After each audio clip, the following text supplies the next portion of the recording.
ባለፈው አንድ ክፍለ ዘመን በሀገሪቱ የኖሩ ተቃርኖች ጠረጴዛተው ዱር ውስጥ ነበሩ።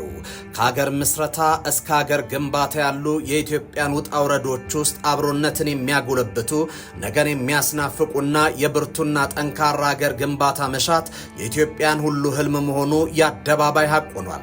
ተቃርኖችን በውይይት ተፈተው ሁላችንም የምትመስል ኢትዮጵያን የመገንባት በዓለም ላይ የታፈረችና የተከበረች ሀገር የማዋለዱ ብርቱ ፍላጎት የኢትዮጵያን ሁሉ የጋራ ታታይ ወይም በፈረንጆቹ አፍ ኮመን ዲኖሚኔተር ነው። ህዝቡ ሀገሩን የመውደድ ለአብሮነቱ የመትጋትና ነገውን ለማስዋብ መሮጡ በሀገሩ ላይ ያለ እምነት በሀገሩ ላይ ያለ ተስፋ ነው።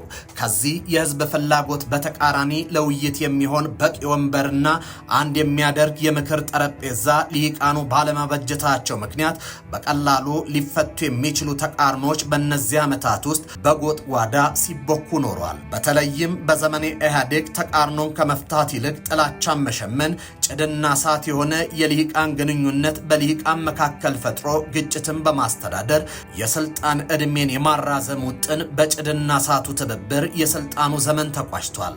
በዘመኔ ኢህአዴግ በህዝብ መካከል ቀን የሚጠብቁ በጊዜ ገደብ የተሞሉ ፈንጂዎች፣ በጥላቻ ስካር የተቃኙ የበቀል ጅራፎች የተሰራበት ሴራ ራሱን በመብላት ተጠናቋልም። የፓርቲው የአደባባይ ዲስኩሮች ተቃርኖን ለመፍታት ግብ ያደረጉ የቆዩ ተቃርኖችን ለማከም የሞከሩ ቢያስመስልም በጓዳ ግን ግዙፍ ተቃርኖን አዋልዶ የሀገሪቱን የግዛት አንድነት ጭምር አደጋ ውስጥ የጣሉ ናቸው። ለውጡን ተከትሎ የተፈጠሩ ግጭቶች በአንድ ጀንበር የመጡ አይደሉም።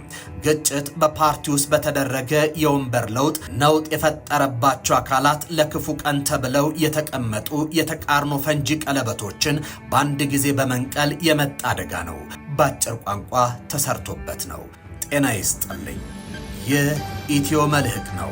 ለውጡን ተከትሎ የተፈጠሩ ችግሮችና ባለፈው 7 ዓመታት ኤርትራም ግብፅም ከካይሮም ከአስመራም የማዘዣ ጣቢያዎቻቸውን ያደረጉ አካላት የኢትዮጵያን የማፍረስ ተልዕኳቸው ጠቅላይ ሚኒስትሩ ላይ ለምን አነጣጠረ?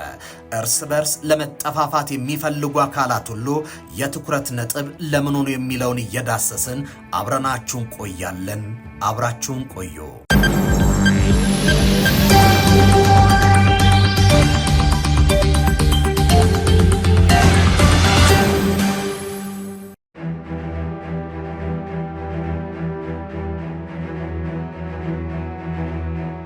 ጠቅላይ ሚኒስትር አብይ ከኢህአዴግ የዳር ግራ ፋር ሌፍት ባህልና አስተሳሰብ ወርቃማውን አማካይ የመምረጣቸውና የወርቃማውን አማካይ አስተሳሰብ ሐሳቤ ይሄ ነው ብለው ወደ አደባባይ ማውጣታቸው ጉዳይ በፓርቲው አለቆች ከመነሻው በክፋት እንዲታዩ ካደረጉ ጉዳዮች ቀዳሚው ነው። ለዚህም ነው በለውጡ ሰሞን በተፈጠሩ ግጭቶች አብሮነትን የሚሸረሽሩ የዜጎች ጥቃት ስልጣን አደጋ ውስጥ በወደቀ ጊዜ የሚሳቡ ካርዶች እንዲሆኑ የተደረጉት። በለውጡ የመጀመሪያ ቀናቶች ላይም እኚህ ካርዶች ተስበዋል። እርግጥ የመሃልና የዳር ሀገር ፖለቲካ በኢትዮጵያ ውስጥ በሀገር ባለቤትነት ጉዳይ የሚነሱ ተቃርኖች ናቸው። ጄን ኒኮላስ ባች ኒው ትሬንድስ ኦልድ ቪውስ ዘ አምቢቫለንት ሴንተር ፌሪፌሪ ፓራዳይም ኢን ኢትዮጵያን ስተዲስ መጽሐፉ ላይ የኢትዮጵያ የ19ኛው መቶ ክፍለ ዘመን የግንባታ ሂደት ውስጥ የመሃልና የዳር ሀገር ቅራኔዎችን መሰረት ይዘዋል ይላል። በልማት በኢኮኖሚና በፖለቲካ ውክልና ዳሩ ከመሃሉ ጋር አልተሳሰርም። እንደ ጸሐፊው የቀዳማዊ ኃይለ ሥላሴም ሆኑ የደርግ መንግስታት መሰረታዊ ቅራኔን መፍታት አልቻሉም። ልጅ ኢያሱ የዘመኑ የፖለቲካ መሳሪያ የሆነውን ጋብቻን በመጠቀም ጭምር የዳርና የመሃል ሀገር ፖለቲካን ችግር ለመፍታት ጥረት አድርጓል። ይሁንና የልጅ ኢያሱ ጥረት ተቋማዊ ያለመሆኑ የነበረውን ችግር መፍታት አልቻለም። የኢህአዴግ ፌዴራሊዝም የመሃልና የዳር ፖለቲካውን ያስታርቃል፣ ተቃርኖን ያክማል ተብሎ ቢጠበቅም ፓርቲው በሀገር ጉዳይ ሁሉም ኢትዮጵያኑ እንዳይወስኑ የማድረግ ሂደቱ ተቋማዊም መዋቅራዊም አድርጎታል።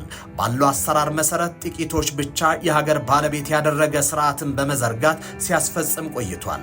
ዳር የተተዉት በሀገር ጉዳይ ላይ ከሌሎች ኢትዮጵያን ጋር እኩል እንዳይወስኑ ተወስኖባቸዋልም።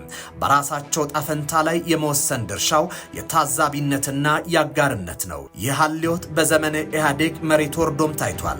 ጠቅላይ ሚኒስትር አብይ አህመድ ተቃውሞ የገጠማቸው ይህን ላክም ብለው የመነሳታ የራሳቸው ጉዳይ ነው። በኢትዮጵያ ጉዳይ ላይ እኩል ይወሰን የሚለው ሐሳብ ትልልቆቹን ጌቶች አስቆጥቷል።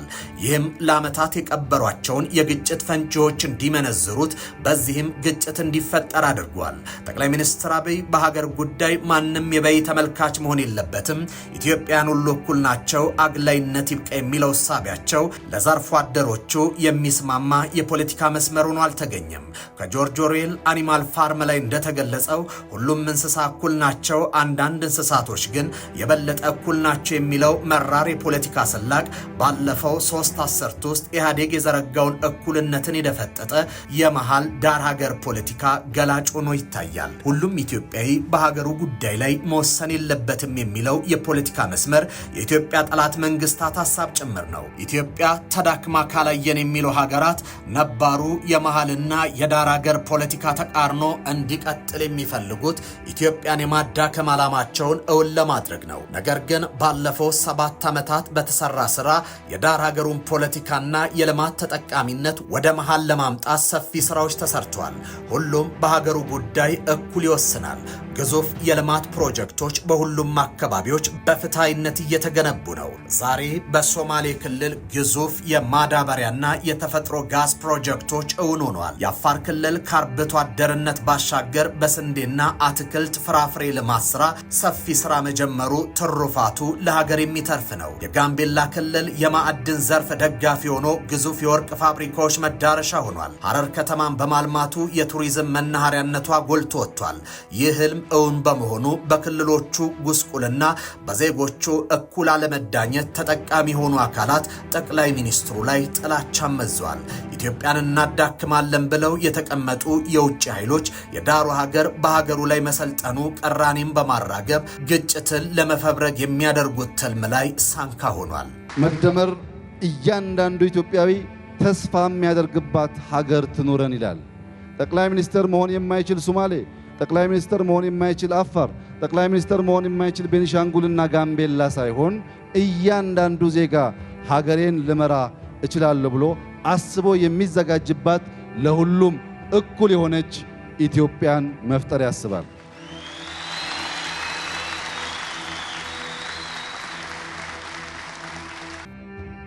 ሌላኛው ኢትዮጵያ ያልተረጋጋችና ደካማ ማድረግ ተልዕኮ ጠቅላይ ሚኒስትሩ ላይ እንዲያነጣጥር ካደረጋቸው ምክንያቶች አንዱ የህዳሴው ግድብ ነው።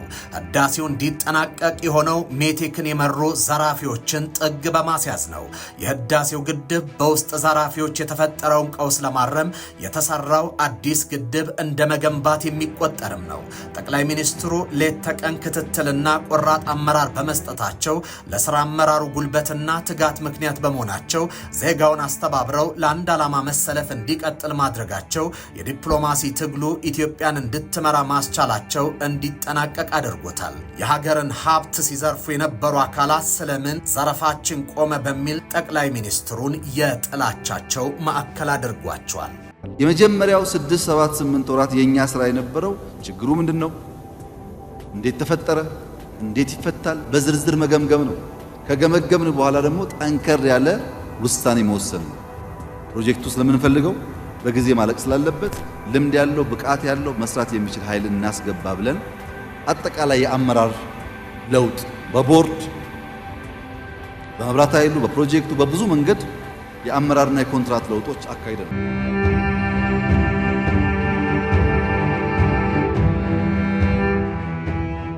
የተማሪዎቹ የግራ ፖለቲካም ሆነ እርሱን የሚገዳደረው የቀኝ ዘመም ርዕዮት መሃል ሰፋሪ በሁለት ጥይት ይመታል በሚል ብሂል ማዶ ለማዶ ሆኖ ቃላትና ቀለሃ ሲወራወር ነው የኖረው። በደርግም በኢህአዴግም ያገዛዝ ዘመን ከኔ ውጪ ወደ ውጪ የሚል አመለካከትና ሐሳብ የሀገሪቱ ገዢ ሐሳብ በመሆኑ ምክንያት የተለየ አቋም ያላቸው አካላት በአንድ ላይ መስራት የሚችሉበት አውድ አልነበረም። ከዚያ ይልቅ አሸናፊ ወደ ቤተ መንግስት፣ ተሸናፊ ወደ ግዞት በሚል ብሂል የአንድ ሀገር ልጆች በአንድነት ለአንድ ሀገር የሚሰሩበት መንገድ ሙሉ ለሙሉ ተዘግቶ ነበር። ይህ በሀገር ባለቤትና የተለያየ ሀሳብ ላላቸው ዜጎች ምቹ ሜዳን ከመደልደል አንጻር ምህዳሩን አጥብቦ ቀራኔን ሲያጦዝ የነበረ የሀገር ታሪክ ነው።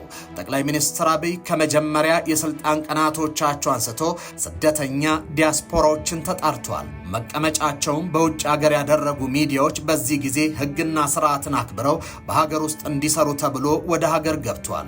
ኦነግም ግንቦት ሰባትም የኦጋዴን ነፃ አውጪ ግንባርም ሆነ ኦዴግ እንዲሁም በኤርትራ በግብፅ በአውሮፓና በአሜሪካ ተጠልለው የነበሩ ፓርቲዎችም ሆነ ግለሰቦች ወደ ሀገር እንዲገቡ ሆኗል። በሀገር ምስረታም ሆነ በሀገር ግንባታ ሂደት አልፎም ኢትዮጵያ ነገ ምን መምሰል አለባት በሚለው ላይ ፍጹም ተቃራኒ የሆኑ የተፎካካሪ ፓርቲዎች ጠቅላይ ሚኒስትር አብይ የካቢኔ አባል እስከ ማድረግ የደረሰ ደፋር ውሳኔ ለፖለቲካው ስብራት ፈውስ ቢሆንም ቀራኔን ሸጠው በግጭት ለሚተዳደሩ አካላት ግን የሚዋጥ አይደለም። እኛ የጠላነውን ጥሉ፣ እኛ የወደድነውን ብቻ ውደዱ የሚሉ ፖለቲካውን በቂም በቀል እኛ ብቻን ዘውረው በሚል ቅኝት አስረን ወደ ግዞት ገድለን ወደ መቃብር ካልጨመርናቸው ገመድ ባንገታችን ላይ ይጠልቃል ብለው ሲዘቱ የነበሩ የጥላቻ ዲስኩራቸው መክኖ በተቃራኒው ለግዞት እና ለእንግልት የታጩ ሁሉ ዛሬ በሀገሪቱ ጣፈንታ ላይ መወሰን የሚችሉ መሆናቸው የፈጠረው ቅራኔ ጠቅላይ ሚኒስትሩ ላይ የተለየ ጥላቻ እንዲኖራቸው አድርጓል። ነባሩ የኢትዮጵያ ፖለቲካ ስሬት አሸናፊ ወደ ቤተ መንግስት፣ ተሸናፊው ደግሞ ወደ ግዞት የሚሄድበትን ታሪክ ያዋለደ ነው። ገስት ተጫኔ በነበር መጽሐፍ እንደሚነግረን ህዝብን ሲበዘብዙ የኖሩ አድሃሪያንን አስረን የዶሮ ፍትፍት ስንቀልብ አንኖርም በሚል ለሀገር ውለታ የዋሉ ኢትዮጵያን ያስከበሩ ልሂቃን እንደዋዛ የጥይት ሲሳይ ሆኗል። ይህ ጥላቻ ወለድ ፖለቲካ የትናንቱን ገሎና መንግሎ ካልጣለና ካላወደመ በስተቀር አዲስ ስርዓት ያልገነባ የሚመስለው የፖለቲካ አስተሳሰብ ያለው ልሂቅ በዘመን ኢህአዴግም በዚሁ አዙሪት ነው የቀጠለው። ኢህአዴግ ከይቅርታና ካብሮነት ይልቅ ያለፈውን በመቅጣት የስልጣን ዘመኑን ጀምሮታል። ከካራማራ እስከ ናቅፋ የሀገር አንድነቱ አይፈርስም፣ ቅጥሯም በቅጥረኞች አይደመሰስም ብሎ ለእናት ሀገሩ ሁለመናውን የሰጠ የቀድሞ ወታደር የደርግ ስርዓት አስጠባቂ ነው በሚል እንዲፈርስ ተደርጓል። መለዮን ዘርግቶ የለመነበት ታሪክም የቅርብ ጊዜ ትዝታ ነው። መከላከያ የሀገር ዘብ ዓላማውም ሀገር መጠበቅና መከላከል ቢሆንም በጦር ሜዳ ተፋልሞናል በሚል ጥላቻ ብቻ ሀገር ብዙ የለፋችባቸው ለሀገር የለፉ የቀድሞ ሰራዊት አባላት በግፍ ተባረዋል። ከዚህ ባሻገር በቀድሞ ጦር ምትክ የተቋቋመው መከላከያ የህገ መንግስታዊ ስርዓት ጠባቂ ነው ቢባልም በተግባርና በህግ የአብዮታዊ ዲሞክራሲ መስመር ጠባቂ ተደርጎ እንዲቀረጽ ሆኗል። የለውጡ መንግስት ወደ ስልጣን ሲመጣ መከላከያውን አንተ የአብዮታዊ መስመር ጠባቂ ነህ ተብሎ አልተበተንም። ያለፈው ስርዓት አገልጋይ ነህ ተብሎ አልተገፋም። ከዚያ ይልቅ መከላከያው የሀገር ዘብ የህዝብ አለኝታ ነው በሚል ጽኑ እምነትም ህልውናው እንዲጠበቅ ተደርጓል። ጠቅላይ ሚኒስትር አብይ የሪፎርም ስራ መከላከያውን ከአብዮታዊ ዲሞክራሲ ስርዓት ዘብነት ወደ ሀገር በረኛነት፣ ከፓርቲ ጠባቂነት ወደ ሀገር መከላከያነት አሸጋግሮታል። ለውጡን ተከትሎ የተፈጠረው ጩኸት ስለምን መከላከያው የአብዮታዊ ዲሞክራሲ ተከላካይ የስርዓቱ ጠባቂ አልሆነም በሚል የተፈጠረ ነው። መከላከያው ላይ የተፈጠረው ዘመቻ ምንጩ ይሄ ነው። በዛሬቱ ኢትዮጵያ የመከላከያና የደህንነት ተቋሙ ሚና ተለውጧል። ስውርና ኢትዮጵያን የማይመስለው የደህንነት ተቋሙ መልኩ ተቀይሯል። ኢትዮጵያን ሁሉ የሚያገለግሉበትና የሚገለገሉበት ሆኗል። የመከላከያ ሚና ሀገርን ብቻ ወደ መጠበቅ ተፈጥሯዊ ሚናውና ቁመናው ላይ እንዲገኝም ተደርጓል። የጠቅላይ ሚኒስትሩ ሪፎርም ያስቆጣቸው አካላት መከላከያውን አድብቶ በመምታት ጦርነት አውጀዋል። የመከላከያውን ክብርና ዝናን ለማንቋሸሽ ጊዜ የማይወስድባቸውም። ይህ ብቻ አይደለም። ሌላው ዛሬ ከኢትዮጵያ ሰማይ ስር ከመንግስት ጋርም ሆነ እርስ በርስ ሊጠፋፉ የሚፈልጉ ኃይሎች ከነ ሀሳብ ልዩነቶቻቸው በጋራ መንግስት ሆነው እየሰሩ ነው። ይህ በኢትዮጵያ የፖለቲካ ስርዓት ውስጥ እንግዳ ነው። ጠቅላይ ሚኒስትሩ የመጀመሪያው ተቃውሞ ያረፈባቸው እጅግ የተቃረነ ሀሳብ ካላቸውና በቀደመው አስተዳደር ሽብርተኛ ተብለው ከተፈረጁ የፖለቲካ ቡድኖች ጋር ኑ ያብረን እንስራ ጥሪ ማስተላለፋቸውን ተከትሎ ነው። ልጅ ኢያሱ ሲወርዱ ጃንሆይ አድርገውታል። ጃንሆይ ሲወርዱ መንግስቱ አድርጎታል። በየዘመን ሆኗል። አልጠቀመንም። መቆም አለበት አንድ ቦታ በይቅርታ። ሰው ጭንቅላቱ መቀየር አለበት። ለዘላለም እንደማይኖር አውቆ በህግና በህግ ብቻ መግዛት፣ ማስተዳደር፣ መቀየር መቻል አለበት። ይህ ሲባል ግንቦት ሰባት፣ ኦነግ፣ ኦብነግ በዚሁ አጋጣሚ ጊዜ ያለፈበት ፋሽን ነው። ውጊያ አቁማችሁ ነው፣ አይጠቅምም። ይህ በኢትዮጵያ የፖለቲካ ባህል እንግዳ የሆነ አሰራር ቂምና ጥላቻን ያራገፈ መንገድ ከና ሐሳብ ልዩነት በጋራ የመቆም እውነት ለጥልና ለቅራኔ ቸርቻሪ የፖለቲካ ኃይሎች ምቹ አልሆነም። ቅራኔን ቸርችሮ ግጭት ሲያዋልዱ ለኖሩና መኖር ለሚፈልጉ አካላት በጥላቻ የገነቡ ካምፕን የሚንድ ስለሆነ አልፈለጉትም። በዚህ ሂደት በቀኝም በግራም የተሰለፉ ኃይሎች ወደ መሃል መምጣታቸው ካምፖቻቸውን ያሳሳባቸው አካላት በቅራኔው መታከም ታሟል። በዚህ ምክንያትም ጠቅላይ ሚኒስትሩ የጥላቻቸው ማዕከል ሆኗል። ጓዶቻችንን ነጥቀውናል፣ የፖለቲካ ካምፓችንንም ንደውታል፣ የገንዘብ ምንጭ የሆኑ ደጋፊዎቻችንን አሳጡን በሚል የጥላቻ ዘመቻዎቻቸው ተቀዳሚ ኢላማ አድርጓቸዋል።